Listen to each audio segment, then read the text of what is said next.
कातारं शेषे पुण्यतीर्थैरि ससौ सिद्धे विशुद्धसा भावे समणेयणानदंस चरित तव वीर्यायारे ते सौवे समगम पतेगमेव पतेगम वन्दामि अवर्तन्ते अरहन्ते मानुषे खेते किच्चारिहन्ताणं सिद्धाणं तहणमो गणहराणम् अज्जावैवगाणं साहूणं चैव संवेसिं तेसिं विशुद्धदंसं प्राणपहाणासमं समासेज्य उपसंपयामि सम्मं जतोणिवाण संपत्ति। मैं आपको एक अच्छी सूचना पहले देना चाहता हूँ, गाथा बाद में शुरू करूँगा। वह सूचना ये है कि अभी मैं बैठ के स्वाध्याय कर रहा था तो एक प्रसंग देखा और गौर किया। उसमें मोक्ष पाहुड़ की टीका का उद्धरण था। मैं दंग रह गया कि मोक्ष पाहुड़ जैसे आचार्य कुंद के महनीय ग्रंथ में और टीका में पंचामृत अभिषेक की बात लिखी। सुनाई दे रहा है? आवाज प्रॉपर आ रही है सबको? क्या लिखा है? टीका में पंचामृत अभिषेक की प्रेरणा दी गई है। अपना प्रकरण था ना, जिनेन्द्र पूजो उपदेशो, तो मैं उस बारे में कई सारे प्रमाण देख रहा था। तो बैठे बैठे विचार आया, मैंने इनको अभी प्रेरणा दी कि पहले हम सोच रहे थे, ये हमसे पूछ रही थी कि अब किस ग्रंथ पे काम करूं, नाटक समयसार हो गया, किस ग्रंथ पे काम करूं। तो मैंने इनको कहा था आचार्य कुंद के 2 पाहुड़ ग्रंथ ऐसे हैं जिन पर अभी तक कोई टीका नहीं मिलती। 8 पाहुड़ में से 6 पाहुड़ पर तो मिलती है सुत सागर सूरी की, लेकिन 2 तो बिल्कुल ही अछूते जिन पर किसी ने लिखा ही नहीं, आज तक नहीं लिखा गया। तो मैंने कहा उन पे करना, जो काम नहीं हुआ वो करो, तो लोगों को वो उसकी कीमत लगेगी, कुछ नया मर्म मिलेगा। मैंने कहा मैं साथ में लगूंगा, पूरी मेहनत करूंगा, बताऊंगा, सिखाऊंगा, समझाऊंगा। पर ये पढ़ने के बाद मेरा माथा घूम गया। मैंने कहा नहीं, अब पूरे अष्टपाहुड़ पर टीका लिखी जाएगी। उसका कारण क्या है? नहीं, कारण समझिए। फिर मैंने विचार किया, सोनगढ़ में जब शिविर में जाना शुरू किया था तो वहां देखा कि आचार्य कुंद के बाकी सब ग्रंथ तो पंचपरमागम में से बाकी सब ग्रंथ तो टीका सहित मिलते थे, वहां से प्रकाशित हुए, लेकिन अष्टपाहुड़ पूरा का पूरा मूल मात्र प्रकाशित हुआ, कोई टीका नहीं दी गई। तो मुझे ख्याल आया कि वहां इसलिए गुरुदेव ने प्रकाशित नहीं कराई होगी टीका कि उस टीका में 20 पंथ की पंचामृत अभिषेक रीत मिथ्यात्व की बातें थी। इसलिए 6 पाहुड़ पर टीका लिखने के बाद भी सोनगढ़ के द्वारा उसका प्रकाशन नहीं हुआ। उस 60 प्रावृत्ति टीका का प्रकाशन जितने भी ये 20 पंथ आमनाय के मुनिराज हैं और माता, विशेष तौर पर माता जी लोग, उन लोगों ने की, चाहे वो श्याद बागमती माता जी हैं, जो भी हो, उन लोगों की। अब मेरा दिमाग एकदम चक्कर खाया। मैंने कहा अरे, इस कारण से ये गुरुदेव के सामने भी एक प्रश्न था कि अष्टपाहुड़ पर कोई टीका होती तो वो टीका प्रकाशित करवाते। समझ रहे ना आप लोगों को? एक पक्ष ख्याल में आ रहा है ना? तो आज हम दोनों ने बैठ के यहाँ जिनवाणी की गद्दी पर बैठने के बाद ये प्रसंग आया तो मैंने इन्हें बताया नहीं पूरी बात, मैंने सीधा उल्लेख किया कि आज से तुम अष्टपाहुड़ का अलग से स्वाध्याय शुरू करो और पूरा अभ्यास अच्छी तरह करो, फिर धीरे धीरे पूछना। हमने कहा 6-8 महीने बाद जब उसका पूरा हो जाए, तो 6 महीने, 8 महीने, साल भर बाद, जब तक मैं बाबूजी के स्मृति ग्रंथ का काम पूरा कर लूंगा शायद, तो उसके बाद ही फिर ये 60 प्रावृत्ति वो अष्टपाहुड़ की टीका लिखे जाने का काम शुरू। वो जब तक तो लिखेंगे नहीं। क्यों? उतना पूर्वापर संबंध सारा देखा जाता है, बहुत जिम्मेवारी चाहिए, ठीक है ना। और उसके बाद ये अष्टपहुड़ की टीका, मतलब करेंगे काम यही, लेकिन मैं कोशिश करूंगा कि उसकी प्राकृत से प्राकृत में टीका लिखूं पूरी। संस्कृत में तो बहुत टीकाएं मिलती हैं, जानबूझ के, या तो प्राकृत में या संस्कृत में, किसी में भी, ताकि वो एक जो एक अपने को आदत पड़ी है ना कि जब तक थोड़ा संस्कृत प्राकृत नहीं पढ़ते तो ऐसा नहीं लगता कि हम मूल से कुछ पढ़ रहे हैं, ठीक है ना। लेकिन वो मैं अपनी ओर से नहीं लिखूंगा, जो ये मैटर बनाएंगे उसका सार संक्षेप उसमें होगा, ख्याल में है, और उसका विस्तार इनकी हिंदी टीका में होगा, दोनों भिन्न भिन्न होंगे, ख्याल में है। और ये भी होगा, ये अनिवार्य नहीं, हिंदी की तो बनेगी ही बनेगी, और वो बड़ी प्रामाणिक और व्यवस्थित बनेगी। उसमें ये शैली का हम प्रयोग करेंगे जो प्रवचन सार में कर रहे, कि सबसे पहले ये क्लियर किया जाएगा कि इस गाथा में आचार्य देव ने किस शब्द का, किस व्यक्ति का ये जो प्रयोग किया, कुल बातें कितनी हैं, उसकी प्रॉपर उत्थानिका बनेगी, और ऐसा क्यों किया, ख्याल में ना। पहले वो पक्ष क्लियर होगा, उसके आधार पर उसका तात्विक पक्ष क्लियर किया जाएगा, फिर उसके बाद में उसका विशेष अभिप्राय दिया जाएगा। ऐसे 3 स्टेज में वो टीका बनेगी, जिससे एकदम जो टीका का स्वरूप है, वृत्ति साहित्य का जो स्वरूप है, उसमें पहले प्रतिपद सिद्धि होती है, प्रत्येक पद की सिद्धि करो, ये क्यों, उसकी सार्थकता बताओ, फिर उसकी जो सार्थकता है भाषा के साथ साथ फिर वो तत्व ज्ञान से उसका मेल करो, और तत्व ज्ञान से मेल कराने के बाद फिर उसका भाव क्या निकलता है वो उसके बाद में स्पष्ट करो। ऐसी कम से कम 3 पैराग्राफ की, कम से कम 3, वो तीसरा पैराग्राफ बड़ा भी हो सकता है, उसमें और कई पैराग्राफ भी हो सकते हैं, ऐसी ये 3 चरणों वाली टीका इसकी बनेगी। काम देखो, आयु कर्म किसका कितना है पता नहीं, संयोग क्या रहते हैं पता नहीं, पर आज जिनवाणी के सामने बैठ करके ये हमने भावना भाई है। आज ये एक तरह से संकल्प किया, अष्टमी की शुभ तिथि है, अष्टपहुड़ ग्रंथ है, सब चीजें मतलब जो देखो तो अच्छा है, नहीं तो क्या है, इन तिथियों से कुछ अंतर नहीं पड़ता, असली तो अपने परिणामों से अंतर, ठीक है ना। ये कई दिनों से पूछ भी रही थी किस ग्रंथ पे करूं, मैंने मुझे विचारने दो, वो कोई ना कोई प्रसंग आएगा जिसमें सार्थकता सिद्ध होगी। जैसे नाटक समय सार में जो पहले प्रकाशित थी, लेकिन वो बहुत आधी अधूरी, बहुत सी चीजें छूटी हुई, क्लियर ही नहीं होती थी, कई बार विद्वान हाथ में लेके उसको पढ़ नहीं पाते थे, कई छंद छोड़ के बढ़ते थे, ये मैंने प्रत्यक्ष देखा। क्यों? क्योंकि उन चीजों का स्पष्टीकरण था ही नहीं उसमें, और कई विषय ऐसे थे कि उनका, जैसे मिथ्या दृष्टि और सम्यक दृष्टि के भेदों का, तो वो स्पष्टीकरण कहीं और मिल नहीं रहा था। कर्णान युग के ग्रंथों में नहीं मिलता है मिथ्यात्व के जितने भेदों की चर्चा और मिथ्या दृष्टि के प्रकारों की चर्चा जो की है नाटक समय सार में, वो ढूंढा घूंगा, ये कहीं नहीं मिलते। तो लोग बाग अर्थ करने में डरते थे, संकोच करते थे, या जो छपा वो पढ़ के आगे बढ़ जाते थे। तो ऐसे बहुत से प्रसंग उसमें थे। हम लोगों को खुशी हुई कि चलो आज जो भी पढ़ रहे हैं देश विदेश में जहां भी, वो कहते हैं अब नाटक समय सार पढ़ा जाएगा तो यही पढ़ा जाएगा। उन लोगों को इस बात का प्रमोद है। उन्होंने कोई ये भेद नहीं किया कि किसने छपाया, क्यों छपाया, कोई मतलब नहीं, टीका किसकी है कोई मतलब नहीं, किसी ने कोई विरोध नहीं। क्यों?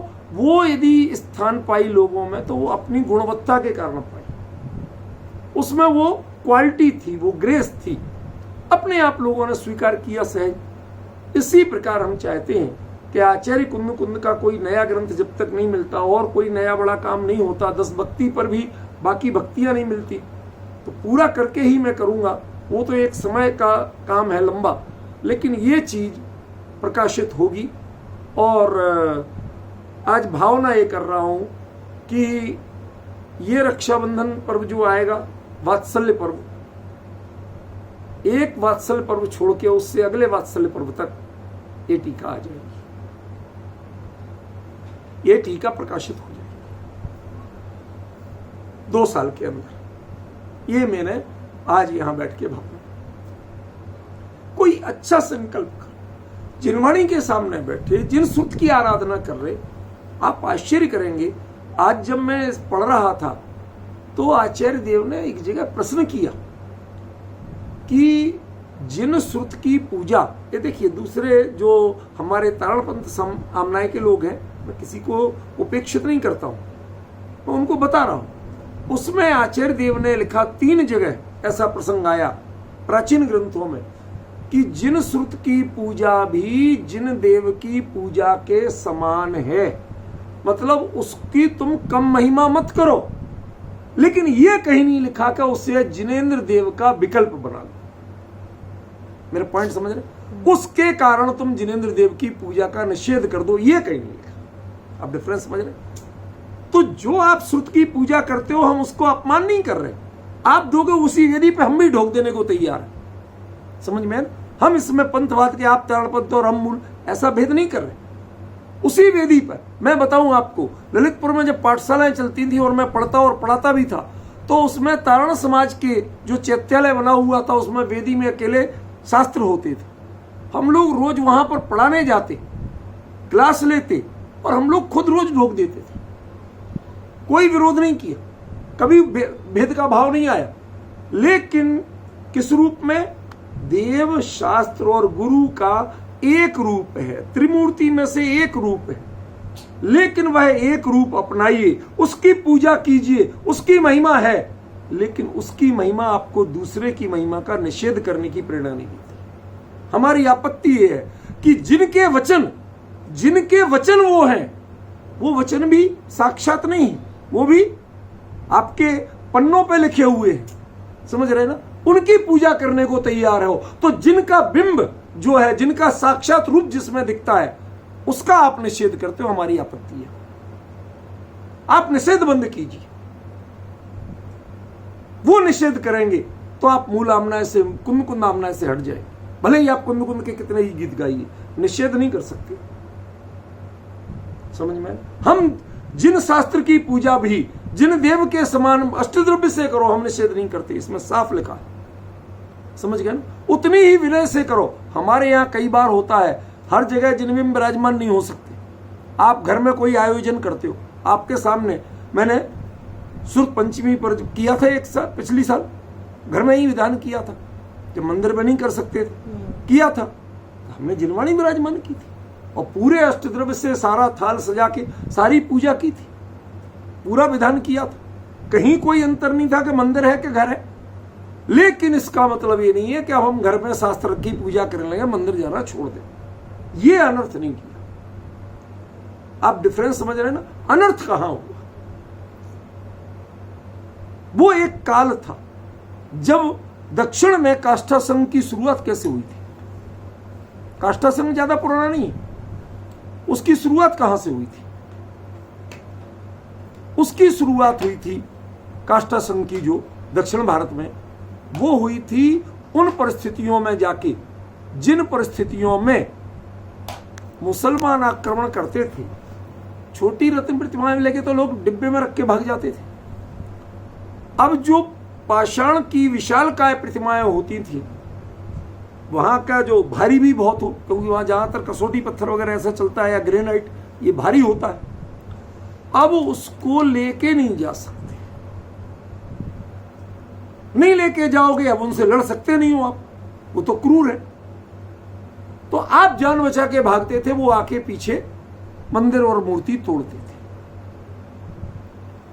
इसलिए वहां पर किसी ने विकल्प सुझाया कि ऐसी मूर्ति बनवाओ जो मौके ज्यादा भारी नहीं हो, आप मौके पे लेके भाग सको। आप अपनी जान बचाते हो, भगवान नहीं बचाते। किसी ने कह तो दिया, अब वो कह दिया तो बन गई। अब बन गई तो समस्या शुरू हुई, क्योंकि लकड़ी उसमें तो वहां का मौसम नम और गर्म दोनों होते, गर्मी भी तेज और नमी भी बहुत। तो जब दोनों एक साथ मिलते हैं, और वहां की लकड़ी की प्रकृति ऐसी, जितनी चाहे बढ़िया ले लो, जिस लकड़ी में वजन और वो सब चीजें ज्यादा होंगी उसमें दरार आएगी। जितनी सूखेगी उतनी दरार आएगी। अब वो सब जिनबिंब में दरार आ गई। अच्छा, ये महाअशुभ है, महाअशुभ है। विकृत रूप में देखना, ये दर्शन करना भी महाअशुभ है। कि अब इसका क्या इलाज करें। तो जैसे आज के आप पॉलिश वालों को पूछते हो कि घर के दरवाजे चौखटें खराब नहीं हो, तो उन लोगों ने कहा कि साहब इन पे भी कुछ पॉलिश वॉलिश करा लो। कैसा हमारे यहाँ ये सब नहीं हो सकता, क्या करें, कोई तरीका बताओ। तो उन मतलब जैसे कारपेंटर टाइप या पेंटर टाइप लोगों ने सुझाव दिया कि आप इनको घी दूध वगैरह से, दूध से जाएगी नमी और घी से जाएगी चिकनाई, तो वो चिकनाई इनको पॉलिश का काम करेगी और जो दूध रस वगैरह की नमी जाएगी तो उससे वो लकड़ी सूख के फटेगी नहीं। अब समझ रहे आप, ये जिनामनाय में दक्षिण में पंचामृत कहां से आया। अब वो मूल लोग वो उनने भी शुरू किया था कैसे, क्यों, काठ की मूर्तियों के लिए। मूड बिद्री मठ में 1000+ जैन मंदिर है, उसमें कितनी ही काष्ठ की मूर्तियां मैंने देखी। दूर से देखने में आपको नहीं लगेगी, आपको लगेगी काले पाषाण की मूर्ति, लेकिन एक्चुअली वो लकड़ी की, वो काष्ठ संघ के द्वारा बनाई गई। अब डिफरेंस समझ रहे आप, कितना बड़ा अंतर हुआ। और दक्षिण में तो जैसे उत्तर भारत में मुसलमान तो जब आए तब आए, लेकिन दक्षिण में तो जैनों पर यह आतंक कुंद के काल में भी था। क्या आपको पता है? नहीं पता। दक्षिण में आज भी खासतौर पर कर्नाटक में एक वर्ग है जिसको लिंगायत बोलते हैं। इनके बड़े बड़े मठ हैं, बड़े बड़े मठाधीश हैं और राजनीति में बड़ा भारी इनका वर्चस्व। इनके फॉलोअर्स मतलब ऐसे हैं कि सिर दे के घुस जाओ, जो आपको काम कराना कह दिया, गुरु ने कह दिया तो कर देंगे, चाहे कुछ भी हो। अमित जी भाई सब कुछ चीजें जान लो, कभी कभार ऐसी चीजें जानने से भी आपको बहुत क्लैरिटी होती है, बहुत भ्रम निकलते। तो वो लिंगायतों का वहां के समाज में ऐसा विचित्र था कि वही वंश का एक राजा लिंगायत होता था तो दूसरा जैन होता था। कि क्यों?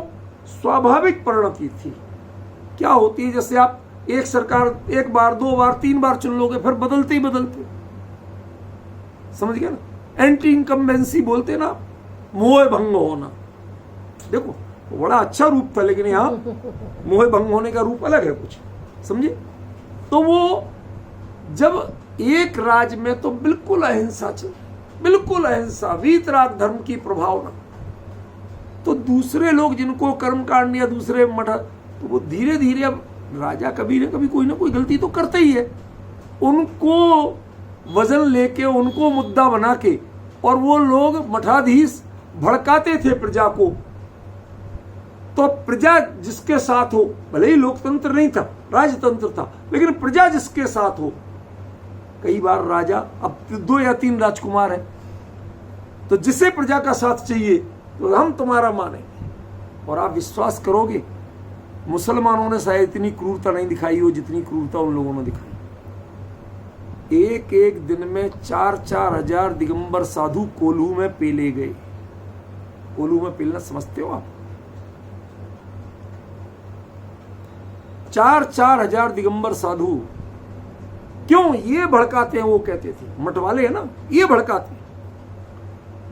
ये इतिहास है। उसी आक्रोश में मंदिर भी तोड़े जाते थे, मूर्तियां भी तोड़ी जाए। इसलिए ये काष्ठा संघ, ये कोई मुसलमानों के काल का नहीं है, इसके पहले का है, समझ में ना। काष्ठा संघ की उत्पत्ति कुंद के लगभग आसपास की।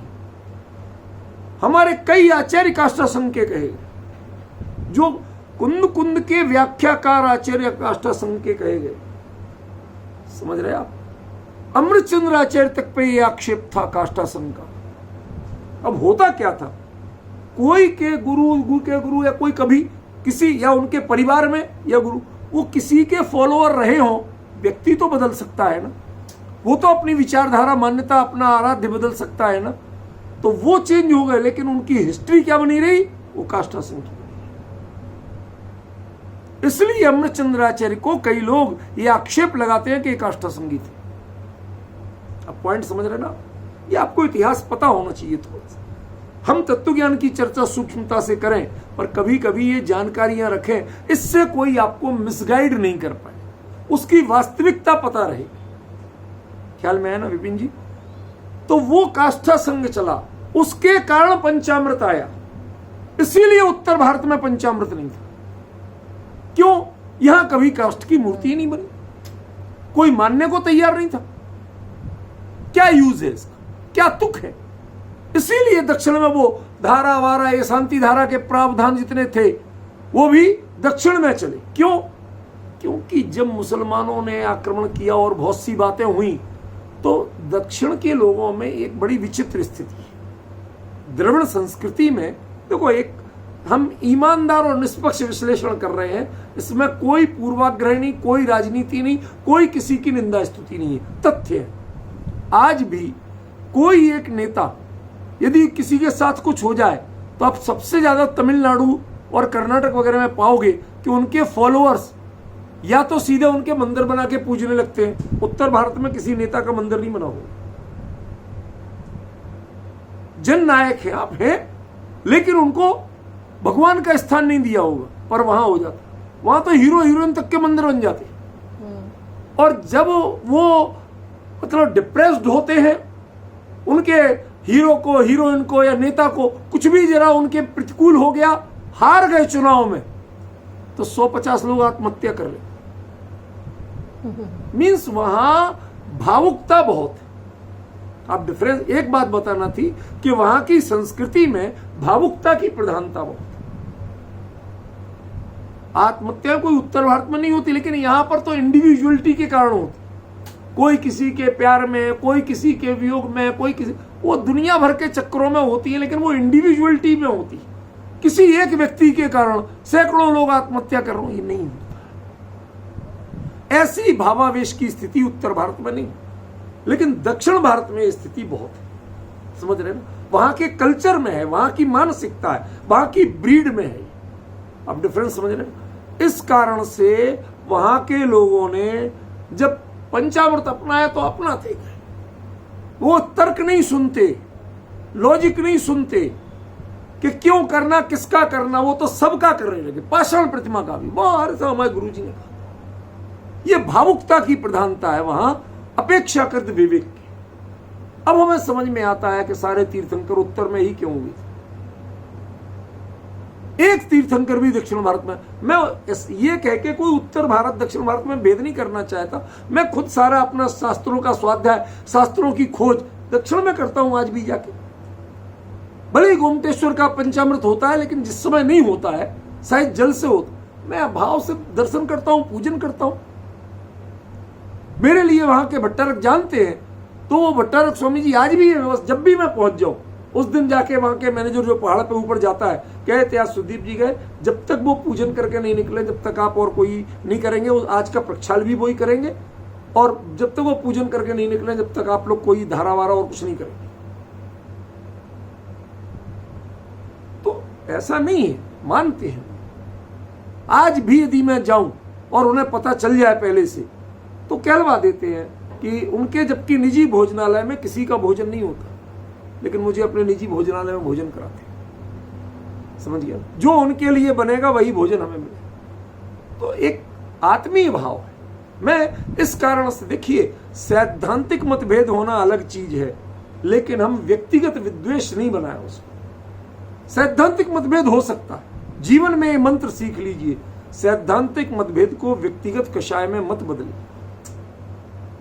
आज हमारे पास पंचामृत वाले 20 पंथ के कट्टर लोग हैं।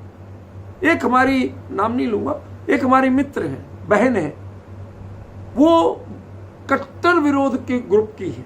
कट्टर विरोध के मतलब बिल्कुल 36 का आंकड़ा जैसा मान।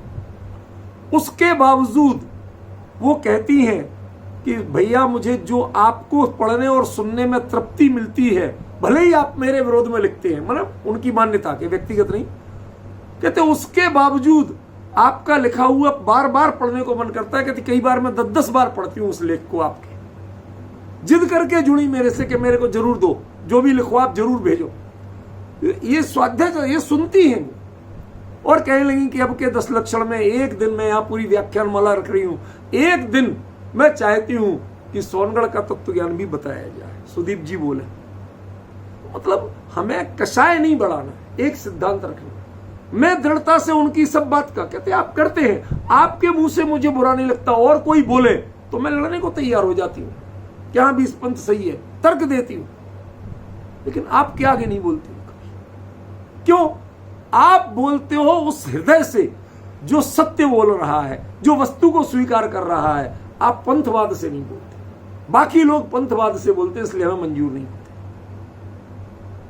आपको डिफरेंस सीखना पड़ेगा, आपको मन निर्मल बनाना पड़ेगा। विरोध होना एक अलग चीज है और कषाय होना एक अलग चीज है। विरोध को द्वेष मत बनाइए। विरोध सैद्धांतिक आधार पर हो सकता है, मतभेद सैद्धांतिक आधार पर हो सकता है, लेकिन मनभेद ये सैद्धांतिक नहीं होते, कषाय से होते। द्वेष एक कषाय रूप है, मतभेद एक कषाय रूप नहीं। आज छोटी छोटी बातें हैं, पर मैं आपको कुछ बता रहा हूं जो आज मैंने पढ़ा, जो संदर्भ ख्याल में आए कि ये पूजा का रूप कितना बदला। हमारे चाहे तारणपंथी भाई हो, चाहे थानकवासी वगैरह हो, इन लोगों ने मूर्ति पूजा छोड़ दी। इनके विरोध के कारण कालिक थे। कालिक माने उस पीरियड ऑफ टाइम में कुछ घटनाएं ऐसी घटी जिसके कारण से वो मूर्ति की जगह शास्त्र को अकेला मानने पूजने लगे। और ये कोई भारत में अकेले जैनों में हुआ सो नहीं है, वैदिकों में ये बहुत हुआ, बौद्धों में हुआ। हर बौद्ध बुद्ध की प्रतिमा को नहीं पूजता, कई है जो बुद्ध वचन को पूजते। समझ गए? तो ये डिफरेंस चला है, चलेगा। लेकिन जैन दर्शन में आचार्यों ने एक क्लियर प्रावधान किया कि श्रुत, जिन श्रुत ये जिन देव के समान पूज्य है, पूरे अष्टद्रव्य से पूज्य है, लेकिन यह जिन देव का विकल्प नहीं। इनकी पूजा एक अलग आमनाएं बनाई जा सकती है। जहां जिन देव नहीं ले जाए जा सकते हैं, वहां आप जिन श्रुत की पूजा कर सकते हो। लेकिन जिन देव विराजमान हो और आप वहां उनकी पूजा नहीं करके जिन श्रुत की पूजा करोगे तो ये क्षम्य नहीं। कहा ना, जड़िंद पूजोपदेश हुए, बात आई, कई सारे प्रश्न आए, कई लोगों के फोन आ चुके मेरे पास। समझ में आया? कल ऐसा हुआ, संयोग की बात, कि कोई मेरे बहुत पुराने कभी के परिचित थे, ज्यादा रेगुलर संपर्क भी नहीं था, तो परसों वो हमें फोन करते कि कल उनके किसी रिश्तेदार का देहावसान हो चुका है, उनकी कोई शोक सभा है, क्या आप बोलेंगे? चला जाऊंगा। मेरे घर के पास में ही एक उन्होंने, रईसी है तो होटल में रखा था कि लोग लंच फॉलोड रखते हैं, वो कहते हैं कि उठाओनी फॉलोड थी, पहले आओ लंच करो फिर उठाओ। हाँ, मैं तो इनसे मतलब होता नहीं, मैं तो अपने टाइम पे उनसे, हमने कहा साहब टाइम बताओ शार्प, उन्होंने कहा सब 2 बजे से, बस 2 बजे पहुंचो। मैं पहुंचा। कल की वो संयोग की बात कोई था नहीं, मेरे को भी पता नहीं था कि मैं क्या बोलूंगा, रिकॉर्ड नहीं हुई, पर वो व्याख्यान में 1 घंटे का लगभग 55 मिनट का पूरा हुआ, सिर्फ एक शब्द पे उठा हुआ, एक शब्द पे केंद्रित करके वो हुआ। उसमें अमित जी ज्यादा समझेंगे मैं क्या कह रहा हूं आगे। Additional secretary of government of India, मेरे ख्याल से आप बाकी सब समझ गए, कुछ बताने की जरूरत तो नहीं है, कोई बैठे होंगे। उन्होंने बाद में मेरे को फोन किया, मैंने मैसेज किया, किसी से नंबर लिया होगा। मैंने कहा सर क्या मैं आपसे, कभी मुझे समय देंगे, मैं थोड़ा आपसे मिलना चाहता हूँ। तो मैंने ऐसे ही लिखा कि आप अपना पद वद लिख रहे हो, तो मैंने कहा पता नहीं क्या काम होगा। तो मैंने कहा आप चाहें तो फोन कर सकते हैं, मैं एक बार बात तो समझ लूँ, उसके अनुसार टाइम दूंगा।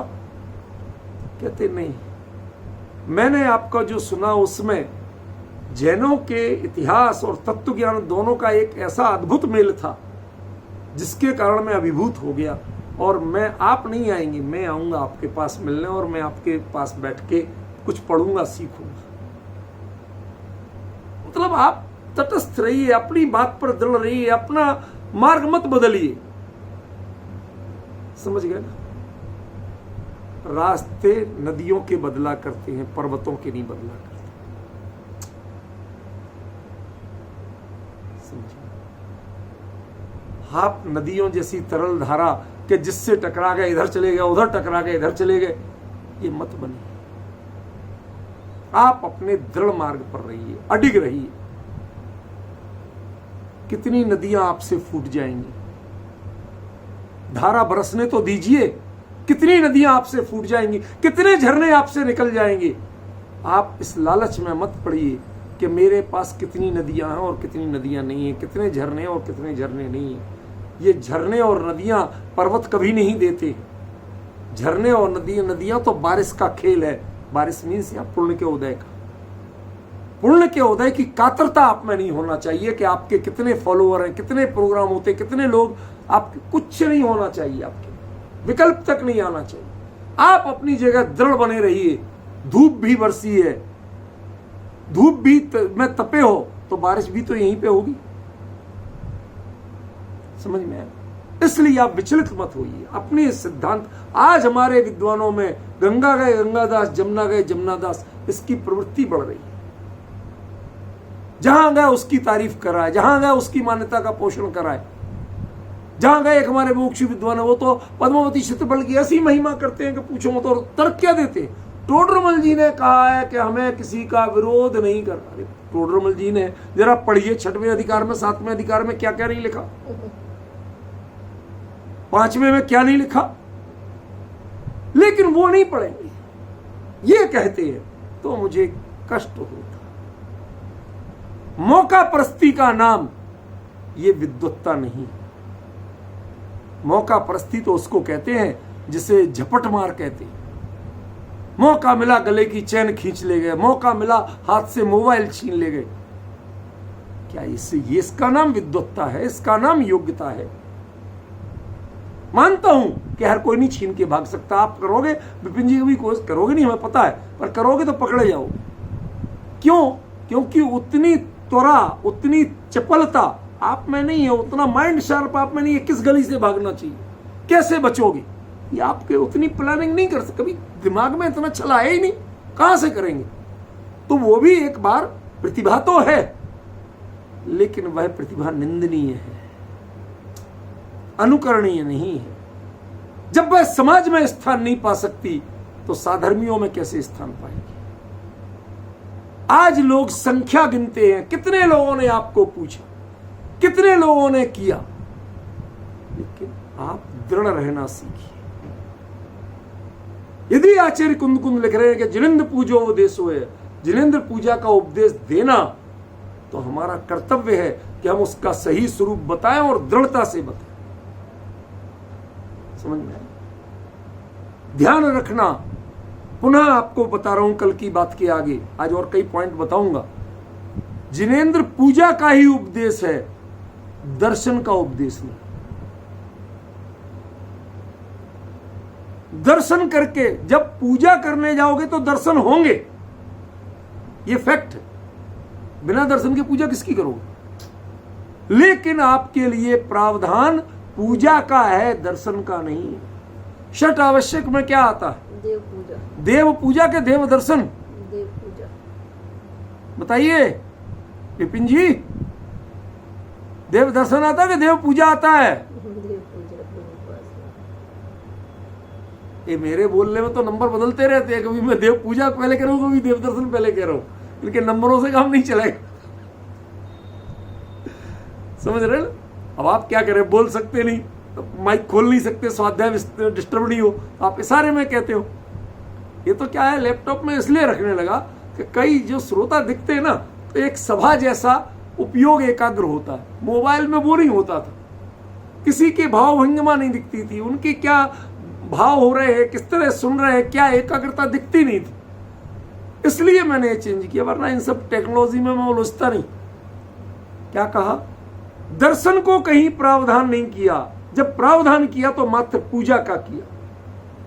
इसका मतलब है कि जिना मनाए में जिनेंद्र पूजा का ही उपदेश है, आपके लिए शॉर्टकट का उपदेश नहीं है। क्यों? एक काम करना अमित जी भाई साहब, इनके डिपार्टमेंट की बात करूं थोड़ा अच्छा रहेगा। टिकट बुक कराओ, टैक्सी पकड़ो, स्टेशन पर स्क्रीनिंग करा के सामान की और एक्सरे करा के सारी व्यवस्था करके प्लेटफॉर्म तक जाओ, जाके अपनी ट्रेन के आने तक रुको और उसके बाद वापस लौटाओ। चलेगा? अरे किया तो था हमने, कोशिश तो पूरी की थी ना, प्रोसेस तो शुरू की ही थी ना। ऐसे दर्शन करके, अरे जब भगवान सामने हो, वीतराग बिंब सामने हो, और आप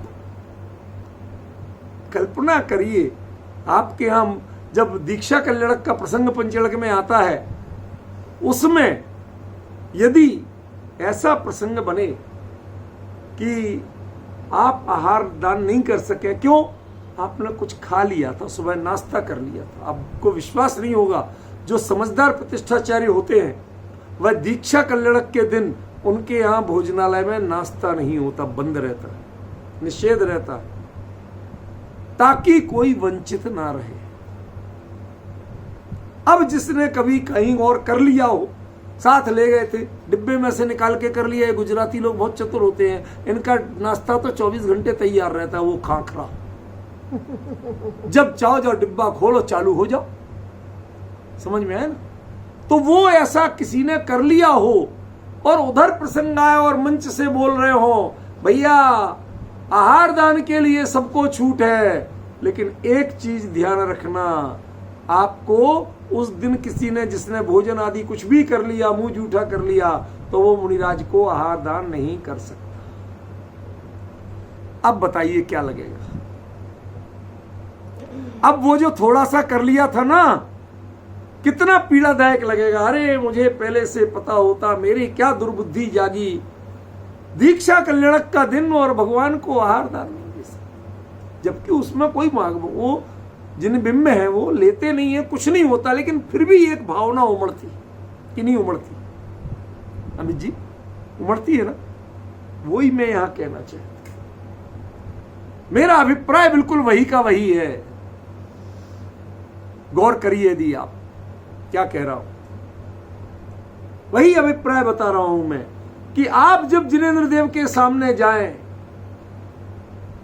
लोग पूजन करने का सौभाग्य ले रहे हो और आप देख के चले आए, भाई साहब टिकट बुक करा के प्लेटफॉर्म तक जाके टैक्सी का खर्चा करके गाड़ी को देख के और फिर अपनी सीट पर ना बैठ पाए, अपनी यात्रा ना कर पाए, तो तिसके दुर्भाग्य की महिमा कौन करे। ऐसे ही जैन कुल में जन्म लेके जिनेंद्र देव के सामने जाके और जो जिन पूजन नहीं कर पाए, द्रव्य भाव विधि सहित बनारसी जो जिनवर पूजे मन लाए, ये नहीं कर पाए, तो उसके दुर्भाग्य की महिमा कौन कहे? दुर्भाग्य की महिमा कौन कहे? भाई साहब सौभाग्य की बात नहीं कर रहा हूं। दुनिया में बड़े बड़े अभागे देखे होंगे हमने, क्या क्या नहीं हुआ, लेकिन ऐसे अभागे नहीं देखे हमने कि जिनके लिए जैन कुल मिला। जैन कुल मिला माने 99% आपकी इतनी स्थिति है कि आपको रोटी की व्यवस्था के लिए आपको भटकना नहीं पड़ेगा। इतना तो भाग्य लिखा के आए कम से कम है। चाहो तो आप कर सकते हो, लेकिन उसके बावजूद बहुत जोर दिया और दर्शन करके आ गए। तिनके दुर्भाग्य की महिमा, वो तो कहते बृहस्पति नहीं कर सकते, हम तो क्या करेंगे? समझ में आया ना? उनके दुर्भाग्य की महिमा बृहस्पति नहीं कर सकते। कितना अभागा है ये जीव। कल्पना कीजिए आप, शिखर जी पूरा पहाड़ चढ़ के ऊपर पहुंच जाए, पार्श्वनाथ स्वामी की टॉप तक पहुंच गए और आखिरी सीढ़ी चढ़ने के पहले आपको हार्ट ट्रबल हो गई और उठा के 4 लोग नीचे लाए और वहां वंदना नहीं कर पाए, तो कैसा लगेगा? ऐसे वो दुर्भाग्यशाली हैं जो जिनेंद्र भगवान की पूजा नहीं करते, जिनको उसमें समय की कमी दिखती है। आप डिफरेंस समझ रहे हैं? आचार्य कुंद ने कहा और कोई प्रावधान नहीं किया, लेकिन जिनेंद्र पूजो उपदेशो है, साधुओं को जिनेंद्र पूजा को उपदेश देना। साधु करे नहीं, साधु उपदेश दें, ये प्रावधान कर रहे हैं। इसका मतलब आप बीच का मार्ग मत बताना, दर्शन करके चले जाओ, अकेला प्रक्षाल करके चले जाओ। इन सबको आपको अपना दुर्भाग्य गिनना। आजकल तो दर्शन ये मनुष्य भाव, ये दुर्लभ जैन कुल, ये जिनवाणी, और उसके बाद भी आज कुंद कुंद के फॉलोअर ये कहते हैं हम समय सार के व्याख्याता हैं, हम पूजनों की रचना करते हैं। हमें पूजन करने की क्या जरूरत है? This true. मैं कोई नाम नहीं लूंगा, नाम लेना मेरी परंपरा ही नहीं है, सिद्धांत नहीं है मेरा, लेकिन आपको सत्य बता रहा हूं। पूजा की रचना करना एक चीज है और पूजा का सौभाग्य लेना वो दूसरी चीज है। ये माताएं बहनें भोजन बनाती हैं, लेकिन किए बिना पेट भरता है क्या? क्यों? अरे साहब हमने तो बनाई है, तो किए बिना काम चल जाता है? तो आपने पूजा बना ली और की नहीं, आपका काम कैसे चल जाता? ये कुंद कुंद का ही आदेश है मुनिराजों तक को कि आप जिनेंद्र की पूजा का उपदेश देना, और आपके आचार्य आपको इसका प्रावधान कर रहे हैं और आप उनकी आज्ञा का उल्लंघन कर रहे हो। ये पंडिताई तो हो सकती है, ये विद्वत्ता नहीं हो सकती। क्यों? क्योंकि जैन दर्शन में ही नहीं, व्याकरण शास्त्र में पंडित शब्द वैसे तो जैन शास्त्र में केवल ज्ञानी को कहा गया है, कोई ऐसा वैसा नहीं है, लेकिन लोक परंपरा के दृष्टि से देखें तो पंडित शब्द अभिमान का प्रतीक है। पंडा से संजाता है थी पंडिता, वो अपने आप को बड़ा मानने लगा, ज्ञानी मानने लगा, तो पंडित। पंडा से संजाता, पंडा शब्द की जो व्युत्पत्ति दी है वो दी है ज्ञान मद, समझ गया ना? ज्ञान मद जिसके हो गया वो पंडित है।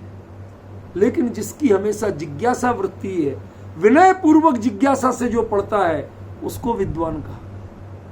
4 अक्षर सीख लिए लेकिन फिर भी उसको उसकी प्यास बढ़ती है, और अधिक पढ़ने का, और अधिक स्वाध्याय करने का, और अधिक सीखने का भाव जिसको होता है। आप डिफरेंस समझ रहे हैं? बात समझिए। तो मैं तो भैया उससे भी छोटा बनना चाहता हूं, मैं मात्र विद्यार्थी बनना चाहता हूं, विद्वान भी नहीं बनना चाहता। हमें पढ़ने का सौभाग्य मिलता रहे, जिनवाणी सुनने का सौभाग्य मिलता रहे, विचार करने का सौभाग्य मिलता रहे। मैं तो जीवन में तय कर रखा कि गोल लेता रहूंगा, लक्ष्य बनाता रहूंगा। आज जैसे एक लक्ष्य आपके सामने प्रकट किया, अष्टपाहुड़ की इसी शैली की एक प्रगल्भ टीका बने, जिसमें हर पक्ष का मैं इतिहास तक दूंगा, उसमें चाहे फुटनोट में देना पड़े, चाहे प्रस्तावना में देना पड़े कि इसके पीछे क्या घटनाक्रम रहा, कुंद कुंद ने ये बात क्यों लिखी। मैं यदि प्रवचन सार पे लिखूंगा तो उसमें शिष्यक ग्रहणम च पोषणम तेसम में चतुर्थ श्रुत केवली गोवर्धनाचार्य उनके पूरा विवरण देने वाला हूं कि ये वो बात है, और उसको भी कुंद कुंद 4थी ग्रेड में ले। ये डिफरेंस हमें फील होना चाहिए, पता चलना चाहिए। इतिहास काम की चीज नहीं है, मैं मानता हूं, लेकिन आपके श्रद्धान को पुष्ट करने में इतिहास बड़ा काम आता है, आपके विचारों को क्लैरिटी देने में बड़ा काम आता है। समझ रहे ना आप? इसलिए प्रथमान योग का भी हमें उपेक्षा नहीं करना।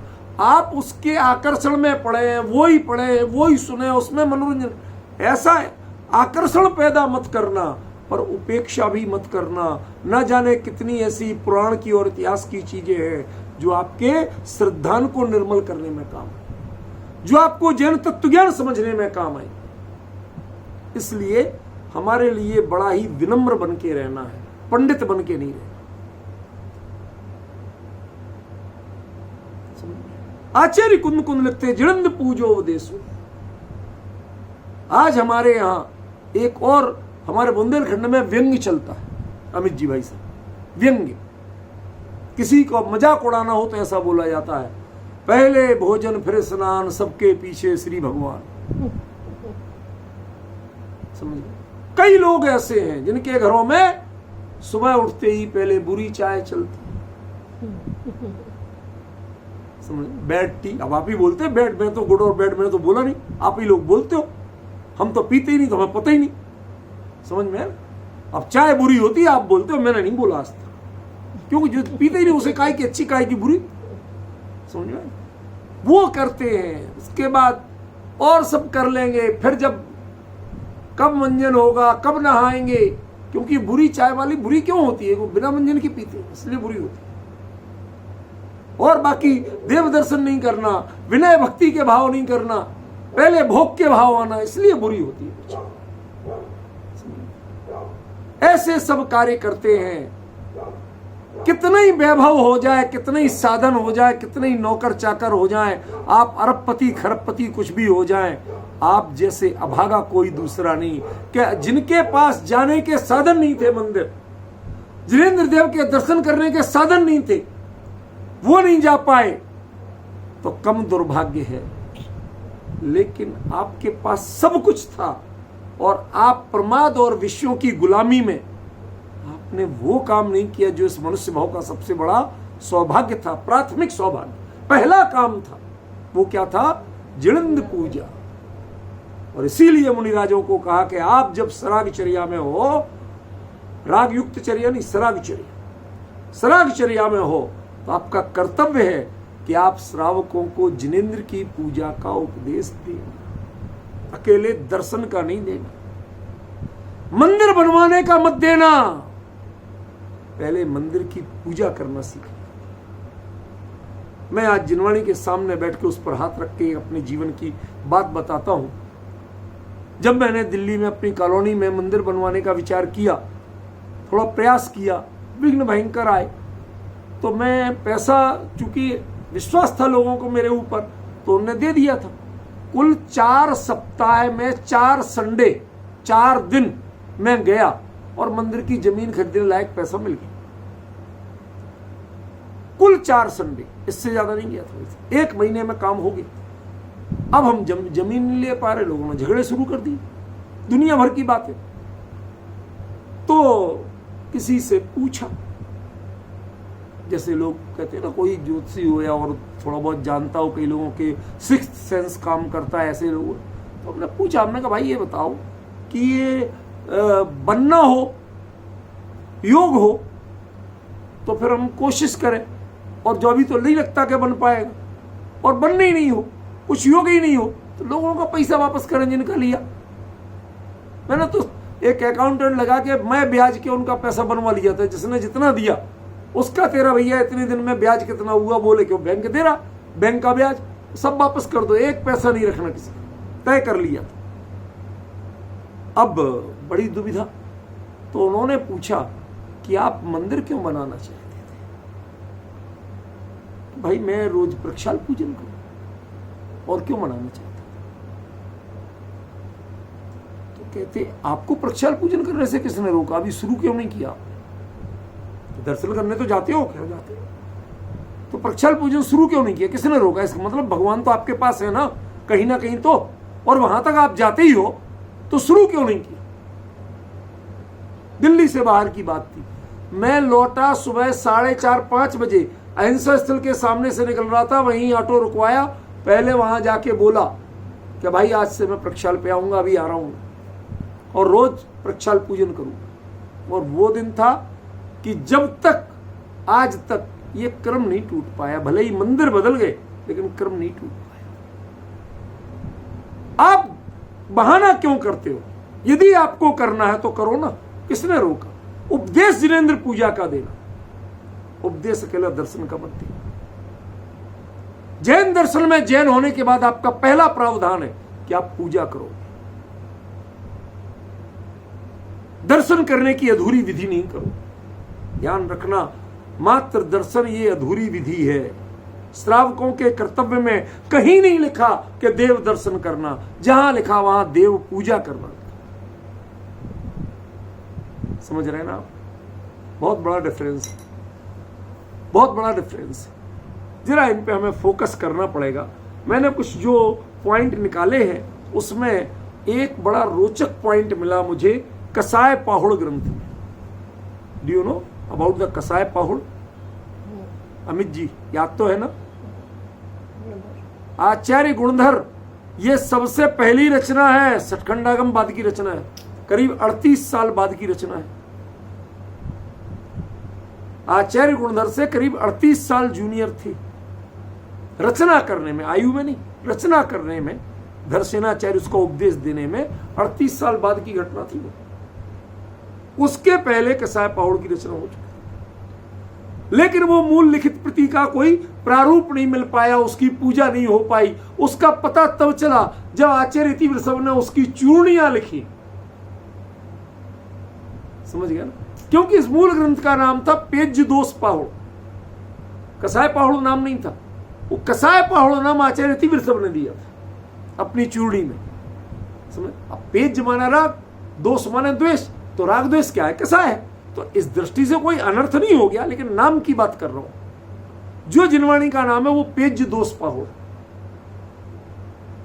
उस ग्रंथ की बात कर रहा हूं, इसलिए थोड़ा याद दिलाता हूं बीच बीच में। इसमें यह कहा कि यदि आपके मन, वचन और कर्म, उत्साह सब पूरा समान रूप से साथ दे, तो जितने जिनबिंब, जितनी वेदी, जितने जिनालय मिले, सबकी पूजा करो। अन्यथा एक मंदिर में भी अनेक वेदियां हो, और आप पूजा, अकेले दर्शन की विधि नहीं है, ध्यान रखना, पूजा आपको पूजा करना है, दर्शन के उन्होंने प्रावधान ही नहीं किया। तो एक की वंदना में, एक की पूजा में अनेक की पूजा शामिल है, इसलिए आप बाकी को छोड़कर किसी एक की वंदना और पूजा करके आ सकते हैं। ये कसाय पाहुड़ का आपको रेफरेंस दे रहा हूं, पहली जो भाग, पहली पुस्तक, सूत्र क्रमांक 86 और 87, गाथा क्रमांक 86 और 87, आपको विद रेफरेंस बात कर रहा हूं। एक की पूजा वंदना में अनेक की पूजा वंदना शामिल है। क्यों? क्योंकि आपके यहां प्रावधान दर्शन का है ही नहीं, पूजा का है। आप डिफरेंस समझ रहे? मैं क्या कहना चाहता हूं? आप बाकी के दर्शन नहीं करो, ये बातें नहीं कर रहे। आपके यहां देव पूजा का प्रावधान है, देव दर्शन का प्रावधान नहीं। और कोई भी व्यक्ति हर वेदी से जाके पूजा विधि पूरी संपन्न नहीं कर पाएगा नॉर्मली, इसलिए फिर भले ही दर्शन करो, लेकिन आचार्य जो उपदेश देंगे, आदेश देंगे, तो उपदेश हमेशा पूजा का दिया गया है, दर्शन का नहीं दिया गया। इसलिए उन्होंने कहा कि यदि पूजा का ही है और आप हर एक की नहीं कर सकते हो, समय साधन सब पे, तो आप एक की ही करो। लेकिन हमारे मुंह से आप ये नहीं कहलवा सकते कि बाकी क्या करो, ये आपकी मर्जी। हमारी ओर से, शास्त्र की ओर से आदेश और प्रावधान व्यवस्था दी हुई है, तो वो पूजा की है, दर्शन का प्रावधान और व्यवस्था ग्रस्तों के लिए नहीं है। मुनिराजों के लिए वंदना का है और भक्ति का। और ध्यान रखना, भक्ति में प्रायः जिनेंद्र के बिना भी जिनेंद्र की भक्ति होती है, लेकिन वंदना जिनेंद्र के सामने जिनेंद्र की वंदना होती है। यह वंदना और भक्ति में एक डिफरेंस जान लेना बड़ा बात। अपनी इतनी चर्चा हुई पर यह चीज क्लियर नहीं हुई थी। भक्ति जिनेंद्र के बिना भी जिनेंद्र की हो सकती है, लेकिन वंदना जिनेंद्र के बिना जिनेंद्र की नहीं हो सकती। आचार्य के बिना आचार्य की वंदना नहीं हो सकती, गुरु के बिना गुरु की वंदना नहीं हो सकती, लेकिन भक्ति हो सकती। इसलिए आप समझ लो कि भक्ति एक अपेक्षाकृत अधिक निरावलंब स्वरूप, आध्यात्मिक स्वरूप है, और वंदना वह सावलंबन स्वरूप है। लेकिन उसमें अवलंबन आराध्य का ही चाहिए, साधनों का नहीं चाहिए। लेकिन पूजा वह साधन और आराध्य दोनों के अवलंबन से की जाने वाली प्रक्रिया है, वह ग्रस्तों की प्रक्रिया। ये डिफरेंस इसको हमें सीखना पड़ेगा, समझना पड़ेगा। आपके लिए भक्ति का प्रावधान नहीं है, आपके लिए वंदना का प्रावधान नहीं है, आपके लिए प्रावधान है पूजा का। इसलिए नहीं कि आप बाकी के दर्शन नहीं करो, एक का ढोक दे के चले आओ, वो आपका मैटर है। लेकिन आचार्य कहते हैं यदि हम उपदेश देंगे तो हम मात्र पूजा का ही देंगे, आप सबकी नहीं कर सकते हो तो मात्र एक वेदी पर करो, चलेगा।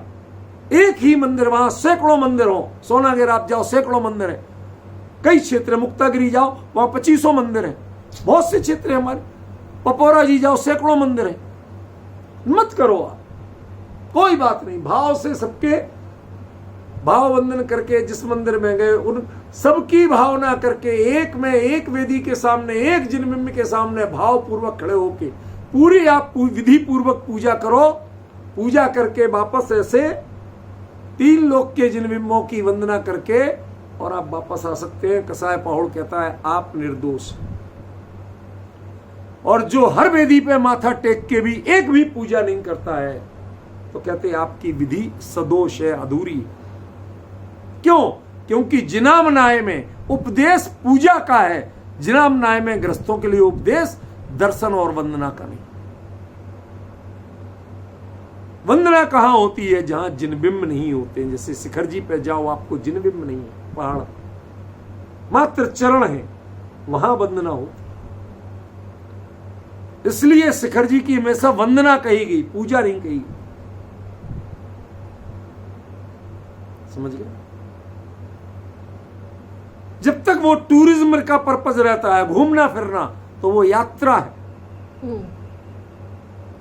जब भावपूर्वक होती है तो वंदना है, और जब एक जिनबिंब को सामने लेके और भावपूर्वक आप पूरी विधि से पूजा करते हैं तो उसका नाम पूजा है।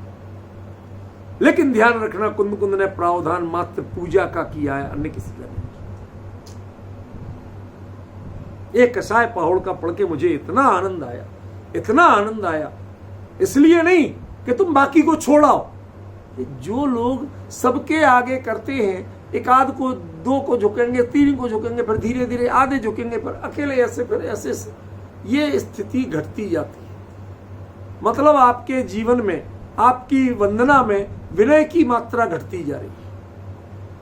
क्या शोभनीय है? किसी 2 वीतराग बिंबों के साथ भेद करना विनय में, ये शोभनीय है? कई बार होता है, मैं सोनागिर जैसे क्षेत्रों पे जाता हूं, मैं नीचे से ही जब सबको ऐसे भाववंदना करके सीधे सीढ़ी चढ़ते हुए डायरेक्ट मैन मंदिर पहुंचता हूं, वहां जाके भाव से शांति से पूजा करता हूं, और पूजा करके बाकी वहीं से पूरे शिखरों को, सारे मंदिरों को वंदना करके उतरने के रास्ते चला आता हूं। कई बार ऐसा हुआ कि मैंने मूल मंदिर के अलावा किसी की वंदना नहीं की, क्योंकि वो वंदना मैं फिर ऐसे ही कर लेता हूं। क्यों? मैं जानता हूं मेरी कमजोरी। ये पुराना जमाना दूसरा था, वो युवावस्था दूसरी थी। जब दंड बैठ के लगाते थे तो ये जांघें भरती नहीं थी। आज आप 5 पे, एक मंदिर की 5 वेदियों पे कंटिन्यू ढोक दे के देख लीजिए, फिर आपकी 6वीं पे ये पैर मुड़ेंगे नहीं।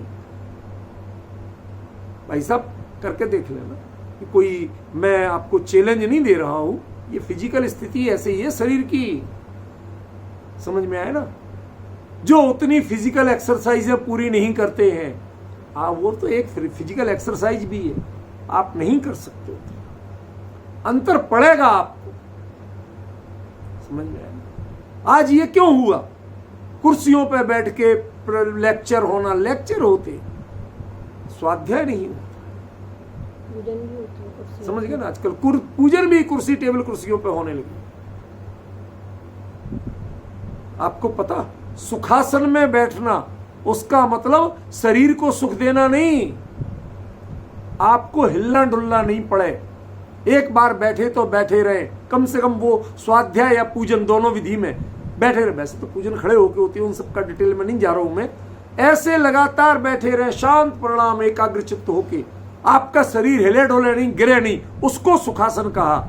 और हमारे पंडितों ने सुखासन की व्याख्या कर दी कि जिसमें आपको सुविधा मिले, शरीर खुश रहे, करवट बरवट बदलने में तकलीफ नहीं हो, उसको सुखासन मान लिया। इसलिए पूजन भी टेबल कुर्सी, स्वाध्याय भी टेबल कुर्सी, सारा स्वरूप ही विकृत कर दिया। नए नए लड़के लोग, वो कोई शरीर में तकलीफ नहीं है, लेकिन टेबल कुर्सी पर स्वाध्याय।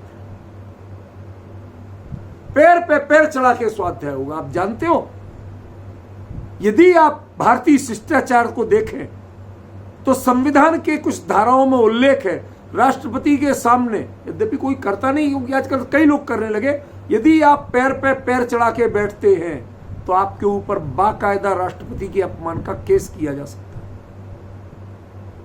प्रोटोकॉल का उल्लंघन है भाई साहब। आपको जानना है तो संविधान की धारा निकाल के बता सकते। कैसे बैठे, कैसे उठे, किस तरह खड़े हो, राष्ट्रपति जब तक अपनी कुर्सी से उठे नहीं, आप उठ नहीं सकते, चाहे कुछ भी हो। समझ गए ना?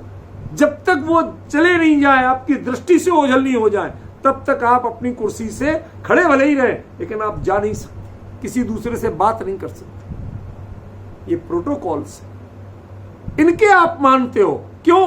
क्योंकि जेल हो सकती है, लेकिन जिनेंद्र देव के नहीं मानते हो, जबकि उसमें भी जेल होती है, दर्शन मोहिनी की जेल, पर वो हम नहीं मानते। उसकी परवाह किसे?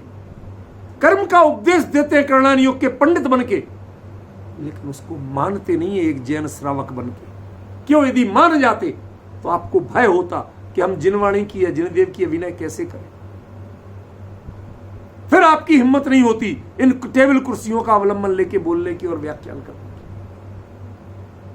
फिर ऐसे टेबल कुर्सी में बैठ के पूजन करने की हिम्मत नहीं होती। समझ में? मैं तो बैठ के पूजन कर ही नहीं सकता, मेरा मन ही नहीं होगा। कोई भी स्थिति हो जाए, मैं कोशिश भर खड़े होके ही करता हूं। जब तक ऐसी स्थिति नहीं हो जाए कि जिनबिंब या जो सामने आराध्य विराजमान है वो आपके कमर से नीचे विराजमान हो या घुटने से नीचे विराजमान हो, जो हम चौकियों पे कर लेते, तो उस स्थिति में साल जिंदगी में 2-4 बार भूले भटके बैठ के पूजन की हो विधान आदि में, वो सिर्फ मात्र इस कारण से, शरीर की सुविधा के कारण नहीं किया। क्यों? उनकी मर्यादा का उल्लंघन ना हो, वो घुटने से नीचे विराजमान ना हो, कमर से नीचे विराजमान ना हो, इसलिए। अन्यथा जब भी यदि ऊपर विराजमान है तो मैंने कभी आज तक बैठ के पूजन नहीं किया। दुबई गया था, वहां के लोगों से पूछिए, 2-2 बज जाते थे विधान में। सवेरे 5 बजे उठता, 5, सवा 5, 5:30 अजमान से निकलता, 70 किलोमीटर चल के दुबई पहुंचना, जिनालय में जाके तुरंत अपने कपड़े शुद्ध पहन के विधि पूर्वक और प्रक्षाल पूजन सारी विधि, कभी उसमें लेट नहीं हुआ। और जिस दिन विधान होता है, एक दिन तो 2 बज गए, 2 बजे बाद हिला, लेकिन मैं बैठा नहीं। सब लोगों ने कहा नहीं, मैं खड़े होकर ही करूं। जब भगवान सामने विराजमान है और उच्चासन पे है, इसीलिए जब हमारे देव पूजन की विधि होती है उसमें एक तय किया जाता, उच्चासनम, तय करो कि वह आपकी कमर से ऊंचे आसन पे तो है कि नहीं है। क्यों? वो आपसे यदि नीचे आसन पे है तो आप उनकी पूजा नहीं कर सकते खड़े होकर। आजकल वेदियां मैंने देखा, कर्नाटक में, महाराष्ट्र में कई जगह भी यात्रा गया था लास्ट ईयर, 1-1.5 साल पहले, वहां पर हालत यही थी। नए नए मंदिर बने, आश्चर्य होता है प्रतिष्ठाचार्य, काय के प्रतिष्ठाचार्य जिन्होंने कानी कोड़ी की अकल नहीं, जिनको जो इतने नीचे विराजमान कर देते कि आप खड़े होकर दर्शन करना चाहें तो आपके घुटने या कमर से नीचे के लेवल पे जिनमें विराजमान, पूरी वेदी विराजमान।